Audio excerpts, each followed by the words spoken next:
केंद्र की मोदी सरकार ने तमाम बेरोजगार युवाओं के लिए अग्निपथ योजना लेकर आई है, जिसके तहत सेना के तीनों अंगों में 4 साल के लिए मात्र युवाओं की बहाली होगी, जिसमें से 75% की 4 साल नौकरी होने के बाद उनको बाहर का रास्ता दिखाया जाएगा। 25% जो रहेंगे उनको आगे कंटिन्यू किया जाएगा। लिहाजा झारखंड, बिहार और राजस्थान समेत पूरे देश भर में इस योजना का विरोध हो रहा है। हमारे साथ कांग्रेस से जो प्रत्याशी होने वाली हैं नेहा शिल्पी तिर्की, जो कांग्रेस की प्रत्याशी हैं, गठबंधन की प्रत्याशी, उनसे बात करने की कोशिश करते हैं। ये क्या लग रहा है, केंद्र की इस योजना से क्या युवाओं का जो गुस्सा है वो कितना जायज लगता है? बिल्कुल ही जायज़ है, क्योंकि अगर आप देखिए, मेरी तो यही समझ है कि 4 साल के लिए आप खटते हैं, आप पूरी मेहनत करते हैं और उसमें से बस 25% है उनका सिलेक्शन होता है, बाकी का जो 75% है उसको आप साइड कर देते हैं। इसका मतलब आप उनको बेरोजगार कर देते हैं। ये तो बिल्कुल ही नाइंसाफी है। ये दिखता है कि केंद्र सरकार के पास नई नीति में नई रोजगार क्रिएट करने का उनके पास कोई समझ नहीं है, इसीलिए उस तरह की काम किया जा रहा है। अभी आपने सुना होगा कि 2 दिन पहले ही मोदी सरकार ने घोषणा की है कि अगले 1.5 वर्षों में हम 10 लाख नौकरी लेकर आ रहे हैं। तो क्या लग रहा है, ये केवल चुनावी शिगुफा है, क्योंकि 2 साल बाद केंद्र में जो इलेक्शन होना है, पार्लियामेंट्री इलेक्शन होना है?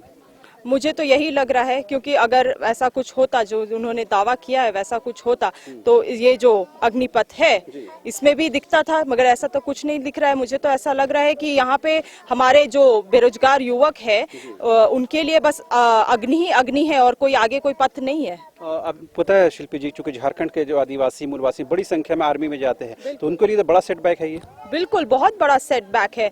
यहाँ के जो लोग हैं इतना मेहनत करते हैं आर्मी में जाने के लिए, और ये एक उनका आर्मी में सेवा करना गांव के लिए और उनका परिवार के लिए एक बहुत सौभाग्य का बात रहता है। उसमें से अगर आप उनको इतना उनका भरोसा को आप हिला रहे हैं इस तरह की बातें करके कि आप बस 25% लोगों को ही आप मौका देने वाले हैं, तो ये तो बिल्कुल ही उनके लिए गलत है।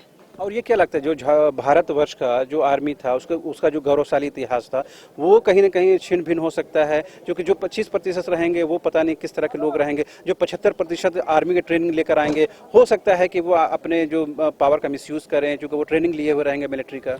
हाँ, बिल्कुल इस तरह पर एक सिचुएशन बन सकता है, जरूर बन सकता है, मगर मैं तो नहीं चाहूंगी कि इस तरह सा कुछ इम्प्लीमेंट हो। अभी वो बोल रहे हैं कि पायलट मॉडल है, हम लोग बाहर से यूक्रेन, रशिया से लेकर आ रहे हैं। मुझे ये भी समझ नहीं आता है कि केंद्र सरकार जब से सत्ता में आई है उन्होंने अपने तरफ से कुछ पॉलिसी बनाया भी है कि वो सब बाहर जा जाके यूक्रेन, रशिया एंड यूरोप का जो मॉडल्स लेकर आ रहे हैं यहाँ पे अप्लाई करने के लिए।